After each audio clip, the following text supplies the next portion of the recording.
माफियाओं के खिलाफ मुख्यमंत्री धामी ने बड़ा एक्शन लिया है। दरअसल आपको बता दें कि पेपर लीक के मास्टरमाइंड खालिद को गिरफ्तार कर लिया है, लेकिन इन सब के बीच में देहरादून में भी वही आवाज सुनाई दी जो कि कुछ दिनों पहले तक दिल्ली के जेएनयू में सुनाई पड़ती थी, और ये नारा है टुकड़े टुकड़े गैंग का आजादी जैसा नारा। आपको बता दें कि देहरादून से कई सारी तस्वीरें सामने आई है जहां पर सड़कों पर लोग जो है वो टुकड़े टुकड़े गैंग के आजादी जैसा वाला नारा लगाते हुए नजर आ रहे हैं। लेकिन आपको बता दें कि जिस तरीके से उत्तराखंड में नकल माफियाओं के खिलाफ ताबड़तोड़ तरीके से धामी सरकार की ओर से एक्शन लिया जा रहा है, तो इस पूरे मामले को लेकर के बड़ी गिरफ्तारी पेपर लीक के मास्टरमाइंड खालिद की हुई है। इसी के साथ ही मुख्यमंत्री धामी ने नकल माफियाओं को स्पष्ट चेतावनी दे दी है। उनका कहना है कि जो भी लोग युवाओं के भविष्य के साथ खिलवाड़ करेंगे उन्हें बख्शा नहीं जाएगा, और जब तक नकल माफियाओं को मिट्टी में नहीं मिला देते तब तक चैन से बैठने वाले नहीं हैं। यानी कि मुख्यमंत्री धामी की यह स्पष्ट चेतावनी नकल माफियाओं के लिए है। अब तक राज्य में 100 से भी ज्यादा नकल माफियाओं की गिरफ्तारी धामी सरकार के नेतृत्व में हो चुकी है। आपको बता दें कि उत्तराखंड अधीनस्थ सेवा चयन आयोग के graduation level examination paper leak मामले में पुलिस ने मेन मास्टरमाइंड खालिद मलिक को हरिद्वार से गिरफ्तार कर लिया है। पुलिस खालिद मलिक को देहरादून लाने की तैयारी कर रही है। पुलिस का कहना है कि इस मामले में कई और लोग शामिल हो सकते हैं और उनकी गिरफ्तारी के बाद ही पूरा का पूरा सच सामने आ सकेगा। पेपर लीक के खिलाफ चल रहे प्रदर्शनों के बीच देहरादून में छीन कर लेंगे आजादी जैसे वाले नारे लगाए गए, जो कुछ साल पहले दिल्ली के जेएनयू परिसर में लगाए गए थे। आपको बता दें कि इसकी जो तस्वीरें हैं वो सोशल मीडिया पर काफी ज्यादा वायरल हो रही है, जिसमें साफ देखा जा सकता है कि जो युवा वर्ग है वो देहरादून की सड़कों पर आजादी जैसे नारे लगाते हुए नजर आ रहे हैं। वहीं अगर बात हम पेपर लीक की करें तो जांच के दौरान यह पता चला कि आदर्श बाल सदन इंटर कॉलेज बहादुरपुर जट परीक्षा केंद्र से पेपर लीक हुआ था। केंद्र में कुल 18 कमरे थे, लेकिन 3 कमरों में जैमर यानी कि रेडियो फ्रीक्वेंसी पर सिग्नल भेजने वाला टूल नहीं था, और खालिद मलिक उसी 3 कमरों में से किसी एक कमरे में बैठ करके परीक्षा दे रहा था। खालिद ने एक डिवाइस का इस्तेमाल करते हुए प्रश्न पत्र अपनी बहन साबिया को भेजा, जिसने इसे प्रोफेसर सुमन चौहान तक पहुंचाया। खालिद की दूसरी बहन हिना और प्रोफेसर सुमन चौहान पुलिस हिरासत में है।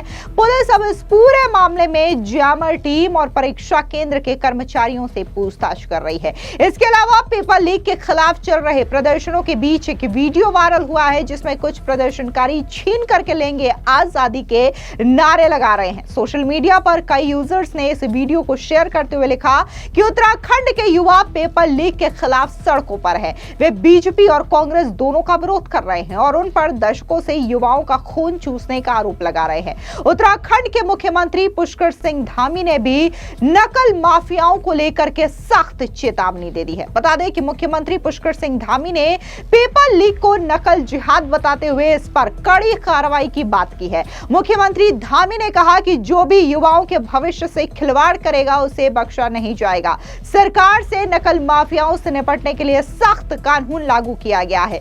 इसके तहत अब तक 100 से ज्यादा नकल माफियाओं को जेल भेजा जा चुका है। मुख्यमंत्री ने कहा कि सरकार नकल माफियाओं के गठजोड़ को पूरी तरीके से खत्म करके रहेगी। आप भी सुनिए क्या कुछ उत्तराखंड के मुख्यमंत्री पुष्कर सिंह धामी ने कहा। कुछ लोगों को पात्रता के साथ हमारे युवाओं को सरकारी नौकरियों में जाना, उनको नौकरियां मिलना, ये रास नहीं आ रहा है। इसलिए वो युवाओं के भविष्य को अंधकार की ओर धकेलने के लिए संगठित रूप से पेपर लीक कराने के षड्यंत्र रच रहे हैं। आप सबने देखा होगा, एक जगह की कहीं की शिकायत आई और पूरा अराजकता का माहौल बना दिया गया। नकल या पेपर लीक तब माना जाता कि वो पेपर 9 बजे बाहर आ गया होता, 10 बजे आ गया होता, 10:30 बजे आ गया होता या 11:15 बजे आ गया होता। अगर किसी को उसके कुछ प्रश्न पत्र मिल गए तो उसकी जिम्मेदारी बनती थी कि वो उचित स्थान पर पुलिस को, प्रशासन को उसकी सूचना दे। आखिर इसके पीछे क्या एजेंडा था कि जो कई घंटों तक उसको छिपाया गया और बाद में कोई बात नहीं, और पूरे एजेंडे की तरह पूरे राज्य के अंदर सोशल मीडिया से लेकर अन्य माध्यमों से लेकर परीक्षा जो व्यवस्था है उस व्यवस्था को पूरी तरह से बदनाम करने का पूरा षड्यंत्र किया गया। आपने देखा होगा ये एक अस्तर प्रयास है। ये पेपर लीक नहीं कहूंगा मैं इसको, ये नकल का प्रकरण आप कह सकते हो, और नकल के प्रकरण के लिए हमने कानून बनाया है। और कोई कानून बनाया जाता है इसका मतलब ये नहीं है कि वो कानून पर अपराध करने वाले नहीं होंगे। अपराधी उसमें भी अपराध करने की कोशिश करते हैं, लेकिन पकड़े जाने पर वो कानून सख्ती से उस पर कार्रवाई करता है। इस पर भी सख्ती से कार्रवाई होगी। और हमने इसकी गड़बड़ी की जांच के लिए सेवानिवृत्त न्यायाधीश की अध्यक्षता में एसआईटी का गठन का निर्णय किया है, और एसआईटी जांच के आधार पर इस मामले में हम निर्णायक कार्रवाई करेंगे भविष्य में। परंतु मैं आज के इस अवसर पर आप सबके बीच में स्पष्ट कर देना चाहता हूं कि हमारी सरकार राज्य में एक एक नकल माफिया को, राज्य के अंदर एक एक नकल माफिया को चुन चुन कर गिरफ्तार करेगी और उसकी सजा दिलाएगी, क्योंकि हमारा संकल्प है। मैंने 4 जुलाई 2021 को राज्य के मुख्य सेवक के रूप में पद और गोपनीयता की शपथ ली, और उसमें मेरा पहला संकल्प था कि राज्य के युवा नौजवानों को हम सरकारी नौकरियों में जितने भी पद रिक्त हैं उन सभी पदों को भरेंगे। उस समय 22,000 से अधिक पद रिक्त थे 2021 में, और हमने वो संकल्प अपना पूरा किया है, अपना वचन निभाया है। और आगे हमारी, क्योंकि कैलेंडर एक जारी हुआ है, बहुत सारे लोगों की मंशा है कि अराजकता के नाम पर, पेपर लीक के नाम पर, इसको जांचों के नाम पर इसको उलझा दिया जाए, इसको भटका दिया जाए।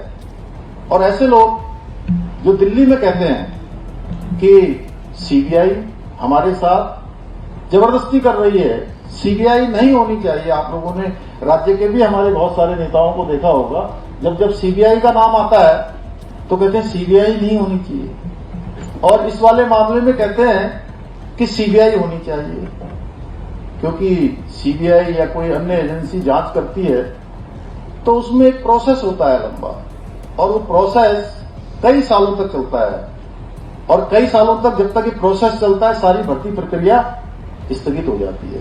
भाइयों बहनों, हमारा उद्देश्य पारदर्शिता के साथ भर्ती को करना है, और अनवरत रूप से जो कैलेंडर है समय पर, अगर किसी की उम्र आज 25 साल है, उसको फॉर्म भरने का एक मौका मिल रहा है, अगर 5 साल तक भर्ती प्रक्रिया नहीं होगी तो उसका तो समय चला जाएगा, उस समय तो उसका लौट कर नहीं आ सकता है। इसलिए हम ऐसा कोई अवसर नहीं देना चाहते। हमारी नीति भी साफ है, नियत भी साफ है। हम पारदर्शिता के साथ किसी भी छात्र का, प्रदेश के किसी भी भाई बहन का, बेटे बेटियों को, मैं उनके अभिभावकों को भी कहना चाहता हूं कि हम किसी भी कीमत पर उनके साथ अन्याय नहीं होंगे। उनकी योग्यता, प्रतिभा और उनकी क्षमता के साथ हर कीमत पर न्याय होगा।